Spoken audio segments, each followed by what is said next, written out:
siempre hay espacio para un buen café en la mañana. Este programa llega a ustedes gracias al Banco de Venezuela, porque el mayor valor eres tú.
Y si hay algo que se ha respetado en Revolución Bolivariana es a nuestros pueblos indígenas, a nuestros aborígenes, su idiosincrasia, su estilo de vida, su manera de pensar, de ser y de actuar, y nuevamente se ponen de manifiesto durante este fin de semana, específicamente este domingo, cuando se llevó a cabo la elección desde su perspectiva, desde su punto de vista, de los indígenas, de nuestros aborígenes que van a representar a ellos ante el Parlamento venezolano. Eso se llevó a cabo en 9 estados del país. Señor Caballero, ¿cómo está? Muy buenos días, feliz inicio de semana. Feliz inicio de semana, además feliz inicio de mes, aunque hoy es 3 de junio, 2 de junio.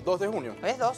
Hoy es 2 de junio, así que bueno, bienvenidos a su programa Café en la Mañana. Hoy es lunes, arrancamos también un mes, en este caso informativo, hoy lunes, y también aquí tenemos, miren, lo que es el equipo de producción súper enchufado. Fíjense ustedes, aquí tenemos a un representante de nuestros pueblos aborígenes emitiendo su voto acá en la caja de resguardo, y bueno, todo esto que sin duda forma parte de la democracia participativa y protagónica. Hay que decir, ahí se escogieron en estos días unos 6.000 voceros, más de 4.000 asambleas, y se han escogido los diputados y diputadas del sector indígena de acuerdo a sus costumbres y tradiciones. Es un aspecto importante porque además eso está establecido en la Constitución.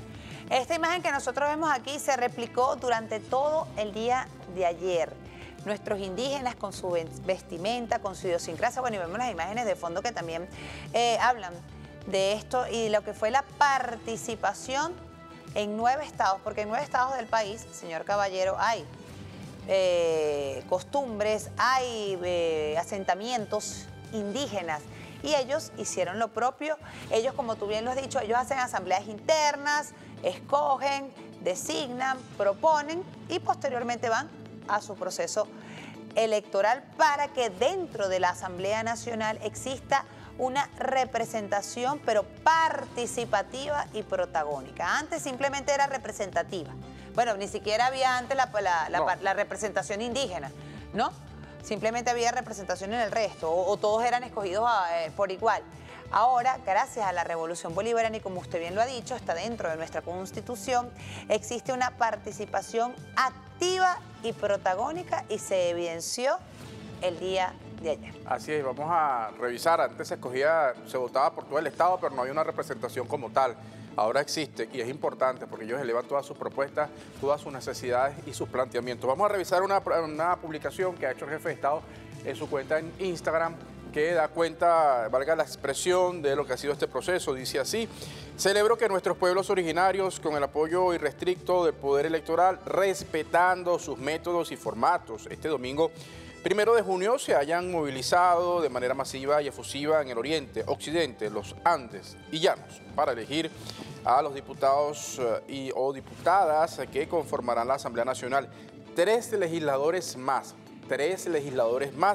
Estuve atento al despliegue, la participación y el gran impulso en pro de integrar, como nunca antes, el Poder Legislativo y de sumar desde su idiosincrasia, sus leyes y su gran espíritu ético a las transformaciones de nuestro país. Vivan los pueblos originarios, gente que resuelve desde su raíz indígena. Somos ejemplo para el mundo. Ahí están las imágenes que muestra el jefe de Estado venezolano de esta participación activa y protagónica de nuestros indígenas de la patria. Y ustedes se preguntarán dónde se llevó a cabo este proceso electoral en este domingo. Bueno, en 9 estados del país, lo decíamos ya, en 9 estados hay asentamientos indígenas que cada uno hizo su asamblea para posteriormente llevar a cabo su proceso electoral. Vamos a revisar en qué estados del país se desarrolló este comicio del pasado domingo. Ya lo vamos a presentar de inmediato. Fíjense, en el estado Amazonas, Anzoátegui, Apure, Bolívar, Delta, Amacuro, Guayana Esequiba, Monagas, Sucre y el estado Zulia. Bueno, ahí está la representación. Se escoge, ellos realizaron, como estábamos explicando, ellos realizaron asambleas a través de las cuales escogieron a sus representados o sus representantes para el proceso de votación, de acuerdo a sus usos y costumbres. Es un aspecto importante que pudiera parecer... Se respeta. Sí, pudiera, para el que no lo sabe, hay algunos países donde eso no pasa, donde no hay representación indígena. Aquí en Venezuela se ve, bueno, por cotidiano, a veces lo vemos como, o no vemos el peso que tiene. Yo más bien diría, señor Caballero, sería prudente, oportuno, revisar más bien en qué país del mundo esto ocurre. Yo creo que o en muy poco o en ninguno, me atrevo yo a decir, y que esté inmerso dentro de la constitución de cada país o en el estamento principal de cada estado, donde se establezca la participación y el proceso electoral de los pueblos originarios. Así es, y con el apoyo, como siempre, ahí está, y como ven aquí, a nuestro amigo de las etnias aborígenas, de los indígenas, ahí está haciendo su votación, el apoyo del CNE, quiero decir. Bueno, vamos a revisar también, hay una nota de la página de la Casa Venezolana de Televisión que da cuenta de lo que fue el desarrollo de todo este proceso, la importancia que reviste. Dice así, los pueblos indígenas votan para escoger sus representantes a la Asamblea Nacional y los consejos legislativos. Esta nota adjunta un video de la ministra de los pueblos indígenas ejerciendo su participación y de inmediato se lo presentamos. Es una extraordinaria movilización de nuestros pueblos y comunidades indígenas que no es de hoy, sino que tienen ya varios días porque nuestras comunidades indígenas quedan en zonas lejanas. Por ejemplo, en el estado de Amazonas tenemos ya en el municipio de Atabapo, en el municipio de Alto Orinoco, en el municipio de Ature, también tenemos en el estado del Tamacuro, en Antonio Díaz, en el municipio que es de total fluvial, el cual, bueno, nuestros hermanos Guarao también hoy están dando su ejemplo de lealtad y de democracia. También tenemos en el municipio Mara, en el estado Amazonas, en el estado Zulia, por ejemplo, el municipio Guajira, que hoy también está ejerciendo ese voto cada uno de nuestros voceros y voceras. Y por ejemplo, en el estado Anzoátegui, Monagas, Sucre, Bolívar, que desde Gran Sabanas también en horas de temprano están haciendo sus colas y están ejerciendo ese voto. Realmente esta elección de nuestros pueblos y comunidades indígenas que está totalmente reflejado en nuestra Constitución gracias a la Revolución Bolivariana. Anteriormente nuestros pueblos y comunidades indígenas no elegíamos, no teníamos nuestra representación indígena ante la Asamblea Nacional y ante nuestros consejos legislativos. Realmente es un empoderamiento, es una reivindicación una vez más que los pueblos y comunidades indígenas seamos nosotros mismos quienes escojamos a nuestros líderes y lideresas quienes estén al frente de esta gran tarea y de esta gran responsabilidad. Bueno, ahí está, ¿no? La representación de nuestros pueblos aborígenes, qué importancia tiene, como decía, antes simplemente se votaba y, digamos, por la población electoral, ahí no había esa disgregación, en este caso, la importancia, y vamos a revisar ahora aspectos que tienen que ver con esas características que de acuerdo a sus usos y costumbres establece la Constitución y que se respeta. Fíjense cómo fue la metodología. 6.451 voceros y voceras de la población indígena estaban llamados a ejercer su derecho al voto. Y estos voceros representan la voluntad de 169.451 ciudadanos indígenas de 3.952 comunidades, lo que equivale al 82% del total de la población indígena de Venezuela. La jornada del día de ayer abarcó 77 municipios. Se habilitaron 95 centros de votación. 118 mesas electorales. Se elegirá un diputado principal y un suplente para los consejos legislativos de los 9 estados. Se eligió, perdón, correcto. Para la Asamblea Nacional se escogió un diputado principal y un suplente por cada una de las 3 regiones establecidas, es decir, por la región occidental, la región sur y la región Oriental. Con la elección de estos representantes se completaron los 285 escaños a la Asamblea Nacional. Muy interesante esto, por cierto, porque son 3 representantes a la Asamblea Nacional y en el caso de los consejos legislativos también, porque se habla de la Asamblea Nacional, digamos, porque es, digamos, el poder legislativo nacional, con carácter nacional, pero también los consejos legislativos, como ya hemos destacado, tienen una participación de un principal y un suplente. También que tiene que ver con los pueblos originarios, Así es. con nuestros indígenas de la patria. Vamos a revisar, ya lo decíamos, pero vamos a presentárselos a ustedes. Esto está inmerso dentro de la Constitución de la República Bolivariana de Venezuela. Se lo vamos a presentar en su artículo número 125, que dice así: los pueblos indígenas tienen derecho a la participación política. El Estado garantizará la representación indígena en la Asamblea Nacional y en los cuerpos deliberantes de las entidades federales y locales con población indígena conforme a la ley. Ahí y está. eso fue el acto democrático que se desarrolló el día. Mira, cada uno con su indumentaria, con su vestimenta, con su representación. Mira allí, ¿ves? Cada uno, mira, ahí están lo que ellos llaman chamanes, lo que ellos llaman sus caciques. Su representación, ahí está, ¿ves? Mira, y es importante, sí, ahí mientras votan, fíjense ustedes, tal cual el proceso, ellos estuvieron en el sistema de herradura, pero claro, de acuerdo a lo que han sido sus usos y costumbres, ellos seleccionaron a través de las asambleas a sus voceros. Fíjense, algo que es importante es un poco recordar, bueno, esa lucha, esa batalla, esa apertura que dio la Revolución Bolivariana a partir de 1999 con el reconocimiento de los pueblos indígenas, sus espacios geográficos, su hábitat, sus costumbres, sus leyes dentro de esos espacios, que eso vino a reivindicar, o eso fue parte de esas políticas de reivindicación de la Revolución Bolivariana, por ejemplo, en emisoras de radio, donde también debe haber una apertura. En el caso de los pueblos indígenas, vemos, por ejemplo, medios de comunicación como Radio Nacional de Venezuela, que ha tenido inclusive un programa especial dedicado a nuestros pueblos aborígenes. Muy importante. De inmediato vamos a recordar, porque esto de dónde radica. Recordemos que una de las principales acciones, ¿no?, que asumió el comandante supremo Hugo Chávez cuando llegó a la presidencia de la República era el tema de la inclusión. La inclusión de todos los que hasta ese entonces estaban excluidos. ¿A qué me refiero? Inclusión de nuestros pueblos indígenas, inclusión de los afrodescendientes, inclusión incluso hasta de las mujeres, porque las mujeres teníamos una parte allí, ¿no? También estábamos excluidas por ese estado de patriarcado, que los hombres estaban por encima. Eso, entre otros términos, o entre otros casos, del tema de la inclusión. Bueno, y el comandante Chávez siempre lo mantuvo presente. El tema de nuestros aborígenes, de nuestros orígenes tenía que estar presente dentro de la Constitución de la República Bolivariana de Venezuela, y así lo hizo saber y así se materializó en el año 99. Vamos a recordar al comandante Chávez. Los pueblos indígenas los reconocemos como parte medular de esta patria. Ya basta de exclusión, ya basta de discriminación. Coloquemos a nuestros hermanos indígenas en el primer lugar de nuestro amor, de nuestro reconocimiento, de nuestro afecto, de nuestro compromiso.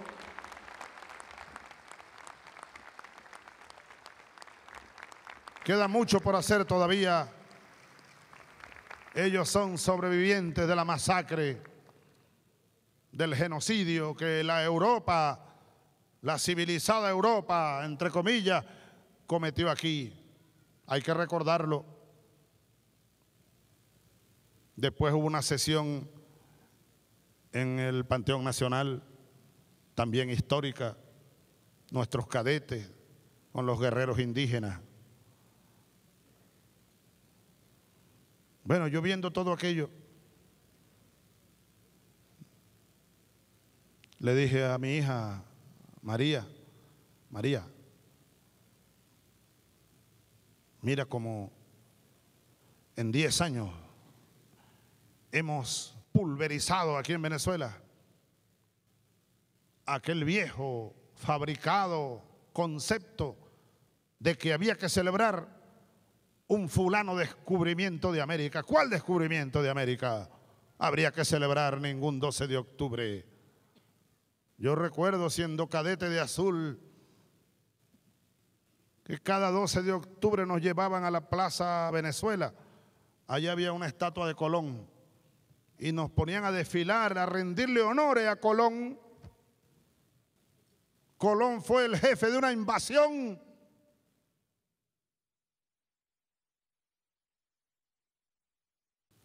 Espero que no se molesten en Europa porque yo digo estas cosas. Estoy diciendo la verdad de millones, la verdad de un pueblo martirizado. Alguien tiene que decirla. Pues la decimos nosotros desde aquí. La decimos, nuestra verdad. Es nuestra verdad. Y nadie tiene derecho a pedirnos que la callemos. No. 12 de octubre. Dijo Evo Morales ayer, día de luto para la patria Abya Yala.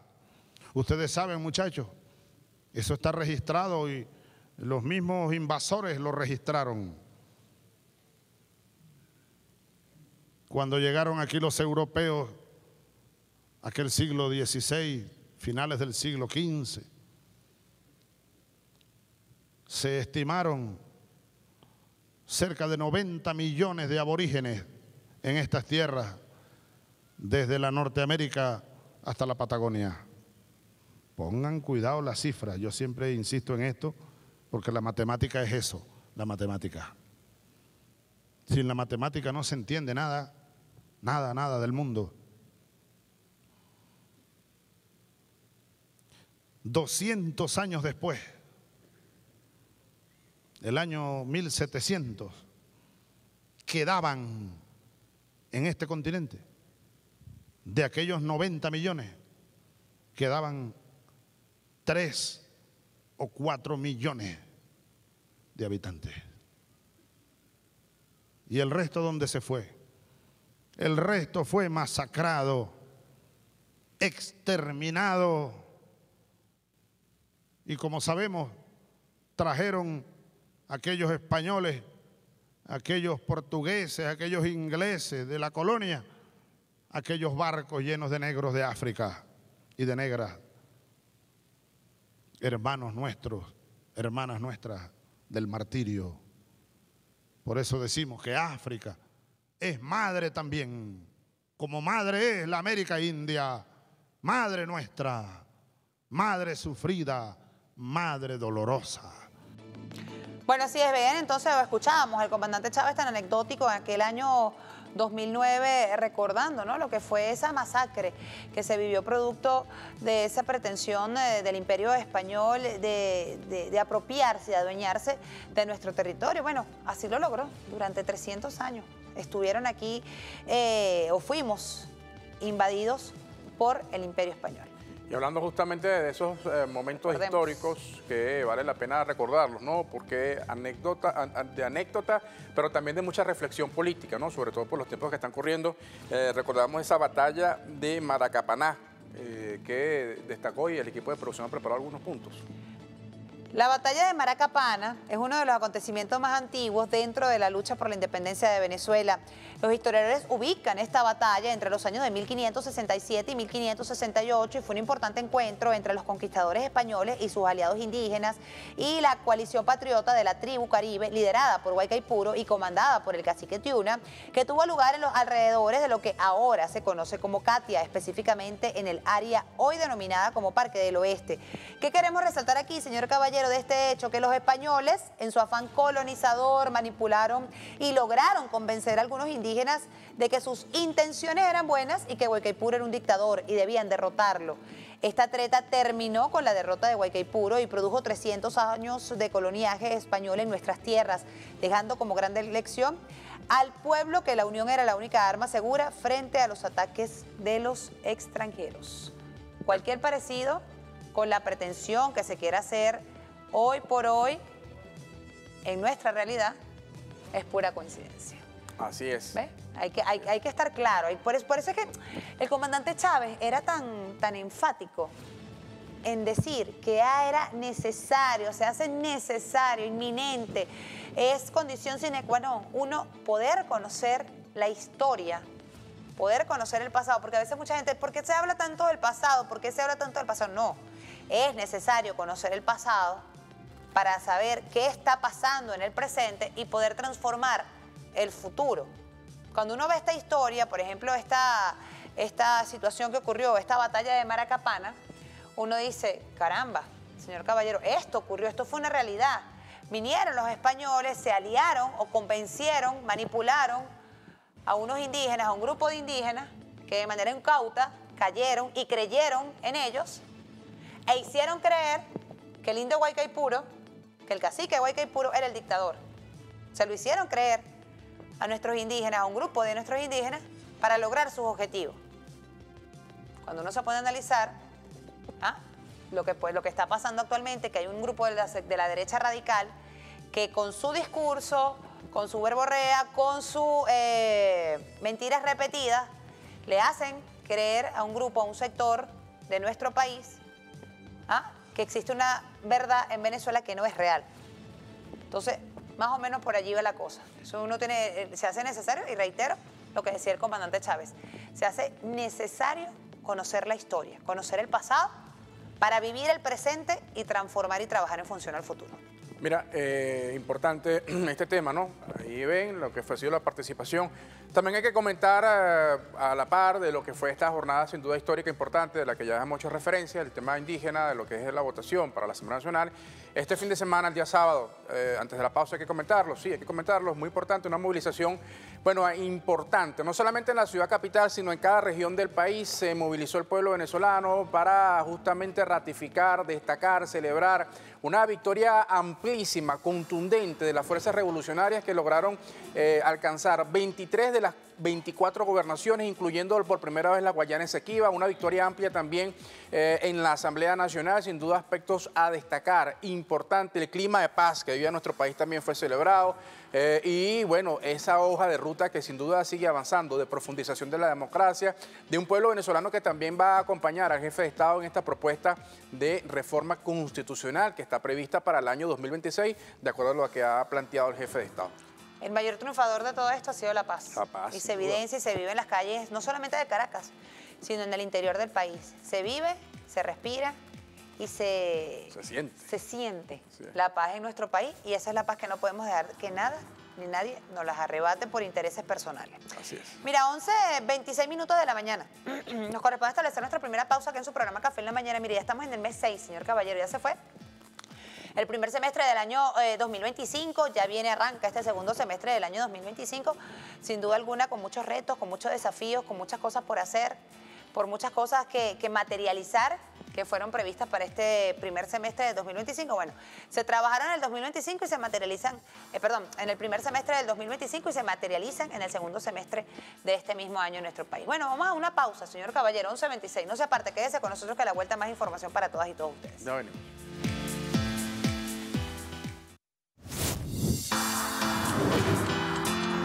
El proyecto de reforma que hemos elaborado hasta este momento sea perfeccionado, ampliado, debatido, conocido y lo podamos redactar de tal forma que apenas se instale el 5 de enero del 2026 la nueva Asamblea Nacional electa por el pueblo, entregarle el proyecto de reforma a la nueva Asamblea Nacional y sea la nueva Asamblea quien haga el debate y a los fines consiguientes convoque al referéndum constitucional para que el pueblo opine y decida las reformas correspondientes a la tremenda constitución que nos dejó Chávez en 1999. Es una responsabilidad grande, no vaya a creer, yo la siento, porque además yo soy corredactor de esa constitución, constituyente de la época.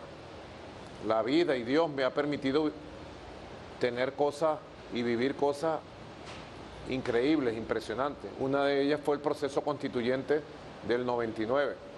Pero sé que hay que actualizar la Constitución, sé que hay que adaptarla a las nuevas circunstancias, sé que hay que adaptarla a la nueva época de transición, sé que hay que actualizarla en la gran batalla civilizatoria, cultural, comunicacional, tecnológica que está viviendo la humanidad, y sé que estamos en condiciones de convocar sobre todo a la juventud para que la Constitución reformada sea asumida íntegramente por la juventud, porque al final el país se lo vamos a dejar a ellos.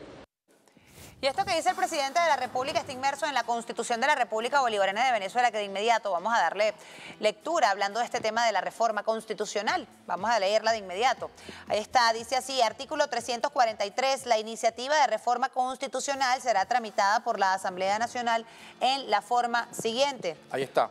Tenemos 1. Proyecto de reforma constitucional tendrá una primera discusión en periodo de sesiones correspondientes a la presentación del mismo. 2. Una segunda discusión por título o capítulo, según fuera el caso. 3. Una tercera y última discusión artículo por artículo. 4. La Asamblea Nacional aprobará el proyecto de reforma constitucional en un plazo no mayor de 2 años, contados a partir de la fecha en la cual conoció y aprobó la solicitud de reforma. El proyecto de reforma se considerará aprobado con el voto de las 2/3 partes de las o los integrantes de la Asamblea Nacional. Bueno, eso es uno de los puntos que vamos a estar abordando con nuestro invitado el día de hoy, Gilberto Jiménez, diputado a la Asamblea Nacional, diputado también reelecto al próximo Parlamento 2026-2031. Como le decíamos nosotros al diputado William Fariña, no es que se encienden los motores, es que los motores no se apagan, siguen en una sola recta. Gracias, diputado, por estar con nosotros. Bueno, felicitaciones por su triunfo allí en el Parlamento venezolano, y le preguntamos, ¿no?, sobre este tema de la reforma constitucional. ¿Cómo se prepara, cómo se vislumbra, cuáles son esos parámetros que se están tomando en consideración para este proceso? Bueno, ya el presidente dio un elemento fundamental. Es tarea para la próxima, o el próximo periodo de la Asamblea Nacional, que inicia el 5 de enero del año 2026 hasta el 2031. Ahora, hay unos pasos previos que hacer. ¿Quién es el principal protagonista de este proceso de reforma? Diputado, denos un chancecito porque tenemos una situación con su balita mientras le arreglamos allí rápidamente. Con el microfonito, pues. Exacto. El audio, pues, el audio. Esto se llama balita, aquí. Mientras tenemos una situación con su audio, adelante, pasa para que la arregle, para que la arregle. Pasa para que le arregle la balita, pero pónchenos a nosotros, señor director, mientras seguimos conversando, mientras que le arreglan la balita al compañero. Sí, mira, ahí está el tema de la reforma, sin duda es uno de los vértices de todo este proceso que se está desarrollando, ¿no? Recuerden ustedes que el jefe de Estado había destacado una de los proyectos o de las propuestas que fueron recogidas por las 7 transformaciones fue sin duda una reforma constitucional que va a plantear y que tiene como uno de los vértices fundamentales como eje central el tema de las comunas. Así es, muy importante. También el jefe de Estado destacaba y hacía, ¿no?, esta propuesta desde que había que ampliar estas líneas de acción para trabajarlas en función de eso, y que estas previas, antes de su presentación ante el Parlamento en el año 2026-2031, el presidente decía que había que ampliar esta evaluación, este análisis y esta reestructuración de lo que va a ser esta reforma. Ya arreglamos el problema técnico, ahora sí vamos a escuchar a nuestro diputado Gilberto Jiménez. Importante, probando sonido, 1, 2, 3. Listo, Quien tenga duda que esto es en vivo, bueno, aquí está nos escuchamos bien, sigamos, dele, adelante. Bueno, decía que el principal protagonista de los procesos constituyentes es el pueblo. Tenemos que hacer un ejercicio de memoria de intentos de reforma anteriores. Por eso es fundamental que el pueblo venezolano conozca muy bien la propuesta de reforma para evitar lo que en algún momento llegó a ocurrir, que decían que supuestamente en la reforma se iba a quitarle los bienes a la gente, o sea, toda esa barbaridad de cosas que cuando tú tienes conocimiento te genera la duda. Claro. Entonces yo creo que es fundamental el tema de la organización del pueblo para la discusión de este proyecto de reforma que va a ser presentado para la próxima asamblea. Por eso, una de las principales tareas que encomendó nuestro presidente Nicolás Maduro es la creación de un comité popular para la discusión de la reforma. Esa es la principal tarea. Esa es la principal tarea. Vamos a hacer una pausa, diputado, una pausa corta. Ese sin duda es central, pero también queremos preguntarle cómo evalúa lo que fue el proceso del día 25 de mayo. ¿Qué significa eso para el país? No solamente para las toldas políticas, sino para el país todo el país. Quiero decir, fuerzas políticas y el pueblo venezolano. ¿Nos vamos con publicidad? Sí. 11:37 minutos. Vamos a una pausa, ¿no? Ya venimos.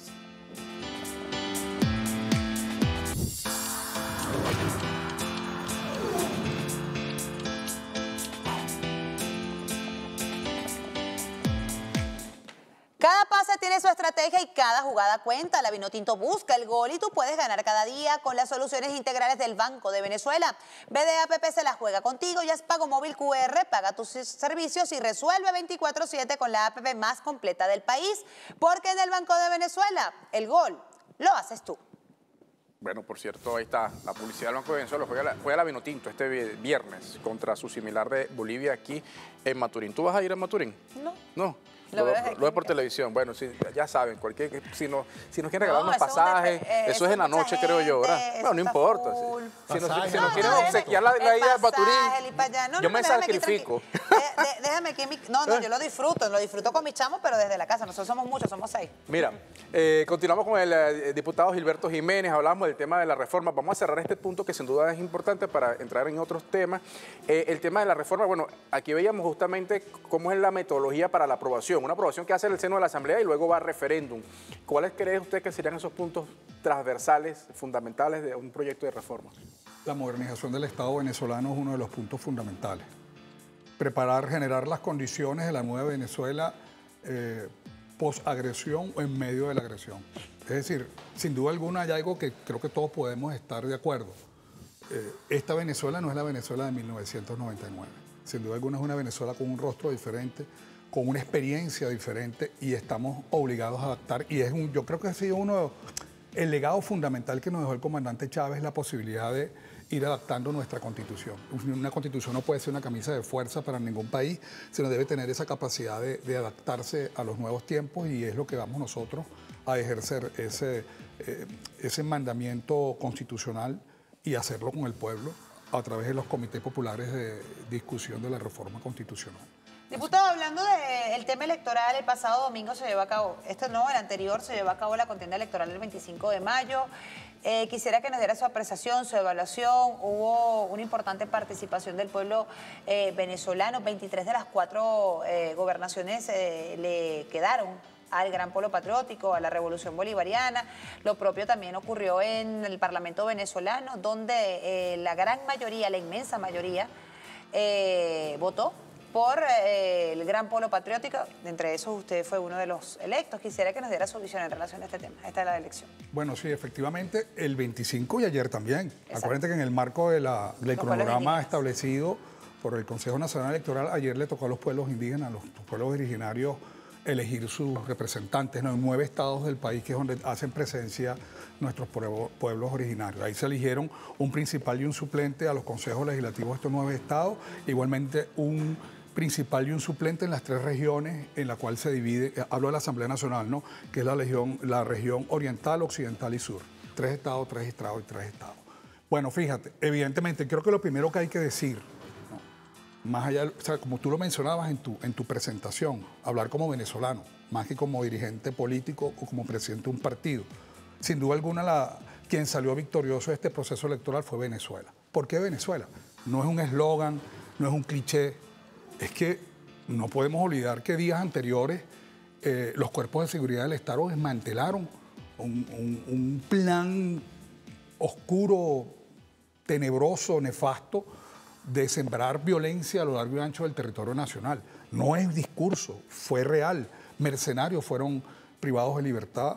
Se develó un plan con movimiento de armas, de explosivos. Es decir, había un plan en desarrollo de robarnos la paz, de alguna manera desestabilizar el país en el marco de un proceso electoral. Entonces, claro, cuando ocurre un proceso electoral como el del día domingo 25, en sana paz, primera victoria.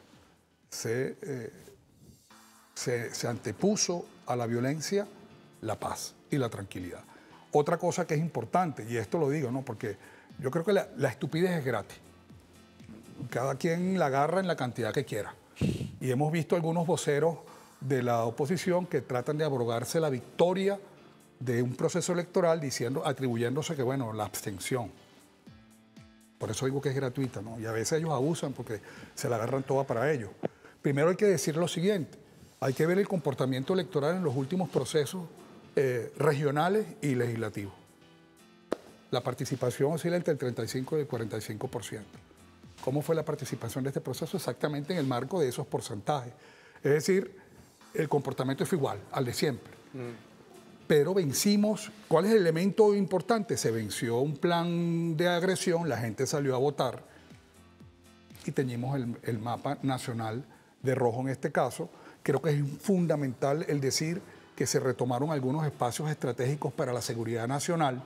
el tema de haber derrotado a la oposición en el estado Zulia es una importancia de seguridad nacional fundamental, porque todos sabemos que esa frontera ahí permean los grupos violentos, los mercenarios, y es muy inocente no pensar que por ahí permeaban algunos grupos. Todos estos mercenarios que entraron al país lo hicieron por esa frontera, y bueno, queda a la interpretación de cada quien si fue con la anuencia de las autoridades que les tocó entregar la gobernación allí, pero por un tema de seguridad de Estado, ahí ahora gobierna el pueblo junto a algunos dirigentes políticos que van acorde con el proceso bolivariano.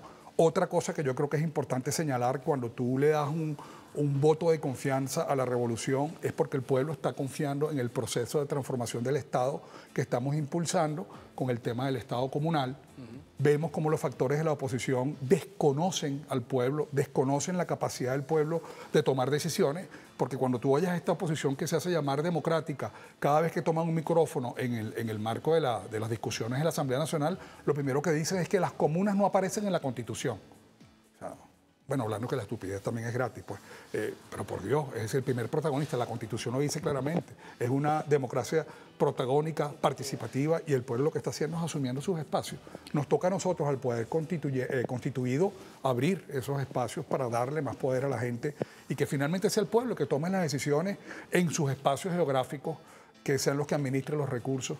Yo creo que ese es nosotros en el MEP decimos que esa es la esencia del Estado socialista, del socialismo venezolano. No tiene nada que ver con algún modelo externo, sino es justamente que el pueblo tomando decisiones, el pueblo ejerciendo el poder real. Y además que uno ve hay una especie de contradicción en el sector de la oposición. Yo escuchaba esta mañana a Chugo Torrealba y él decía, bueno, pero qué victoria tan extraña es la que profesa María Corina cuando acaba de perder el sector opositor 23 de las 24 gobernaciones, de haber sido barrido el sector extremista opositor en la Asamblea Nacional. Pero ahora le pregunto, ahora hay un sector de la oposición, bueno, representado donde habían dirigentes extremistas que ahora están en la Asamblea Nacional, que además justamente eso habla de lo que fue, bueno, el proceso al final. Ellos quedaron electos y ahí está, se les reconoció, bueno, su victoria. Ahora, son sectores que antes no reconocían los resultados, ahora ellos sí reconocen su victoria y ahí están, estos diputados, a ellos me refiero. ¿Qué va a significar ahora esa Asamblea Nacional con estos sectores que, por cierto, hasta hace poco atacaban al CNE, ahora reconocen su victoria? Además, esto desmonta, por cierto, vale la pena decir, gente que decía, no, que ya eso está arreglado. Miren, ahí están estos sectores inclusive que eran los más radicales.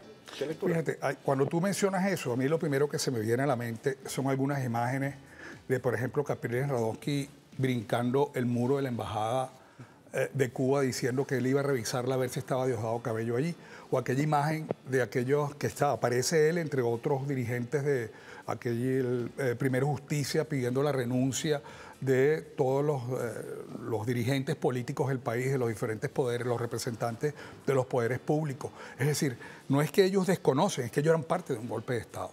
Y ahora, en el marco de la Constitución, en el marco de las leyes, tuviste a un Capriles, lo vimos todos, claro. Un Capriles Radonsky recibiendo su proclamación como diputado por parte del Consejo, de los principales rectores del Consejo Nacional Electoral. Eso dice mucho. Y eso tiene que mandar un mensaje fuerte a aquellos sectores que aún pretenden insistir en los atajos, que aún pretenden insistir en vulnerar nuestra Constitución. Dentro de la Constitución, absolutamente todo. Fuera de ella, bueno, privados de libertad, que inmediatamente después que conspiran, se convierten en enfermos crónicos con graves enfermedades, es decir, no asumen sus responsabilidades, se convierten inmediatamente en presos políticos. Es la forma como mutan, ¿no? Es la forma como ellos no asumen sus responsabilidades ante el país. Misma historia, los actores cambian, pero es el mismo criterio. Yo creo que, yo veo con optimismo, yo no sé ustedes, pero yo veo con mucho optimismo el futuro próximo del país. Tenemos grandes desafíos. Nosotros, seguir poniéndole freno a la corrupción, hace falta elevar el nivel de Contraloría que debe realizar la Asamblea Nacional y eso es uno de los desafíos que tenemos nosotros. Otra cosa, el tema del ingreso de los trabajadores y las trabajadoras es otro enorme desafío. Es algo que ha demostrado nuestro presidente Nicolás Maduro, que cuando aumentan los ingresos nacionales, eso de alguna forma permea hacia el pueblo venezolano, pero tenemos que ir rescatando el salario, tenemos que ir rescatando las prestaciones sociales del pueblo. Esos son porque además es que esa ha sido la bandera de los revolucionarios. Que en estos momentos, en la coyuntura, que hay que entenderla, el momento país, no están dadas las condiciones materiales para el aumento salarial, eso hay que tenerlo claro, eso no es política de Estado. Porque ha sido la revolución que ha reivindicado el salario, ha sido la revolución que ha reivindicado las prestaciones sociales, además como un patrimonio de la familia venezolana. O sea, si no, bueno, veamos la historia, el comandante Chávez, lo que hicimos nosotros, la ley del trabajo, que es una de las mejores leyes del trabajo del mundo. Bueno, vamos a ir superando poco a poco los desafíos económicos que tenemos al frente, tenemos que diversificar la economía. Si no aprendimos que no podemos depender solamente del petróleo, vaya.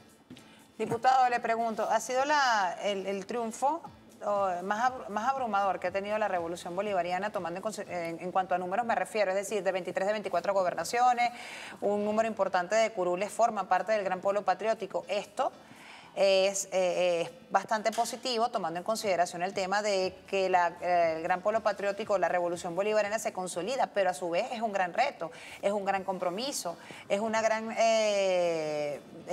acción que debe tomar estos ganadores, porque el pueblo, como usted lo decía, está confiando en ustedes. Entonces, ¿cuáles son esos retos que se le enfrenta ahora la revolución bolivariana, tomando en consideración que tenemos 23 de 24 gobernaciones?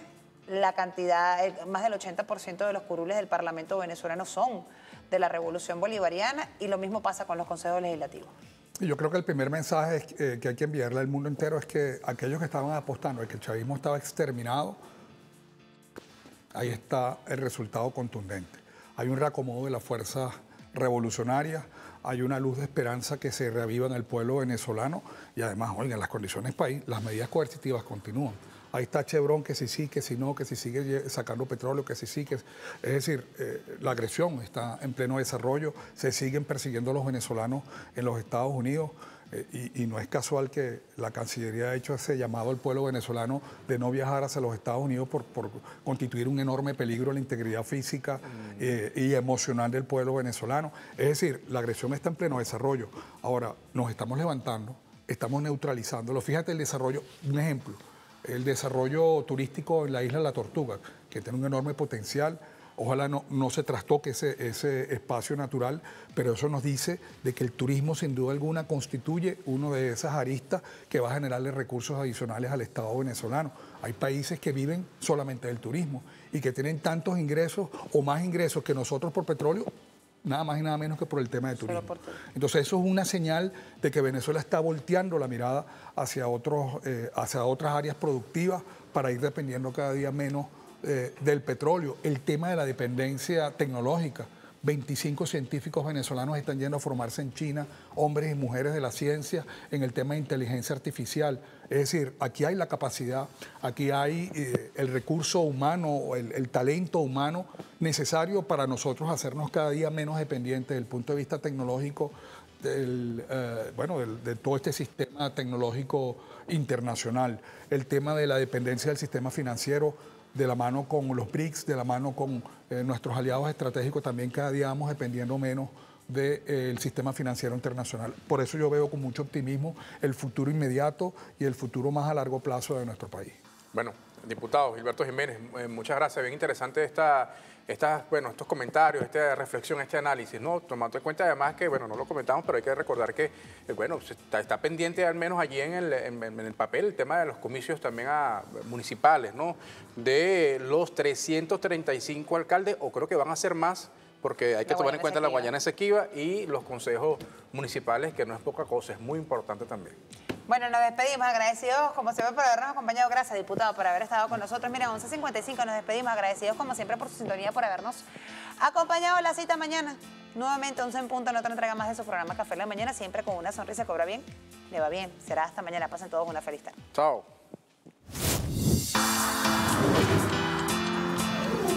Café en la Mañana fue presentado por el Banco de Venezuela, donde el mayor valor eres tú.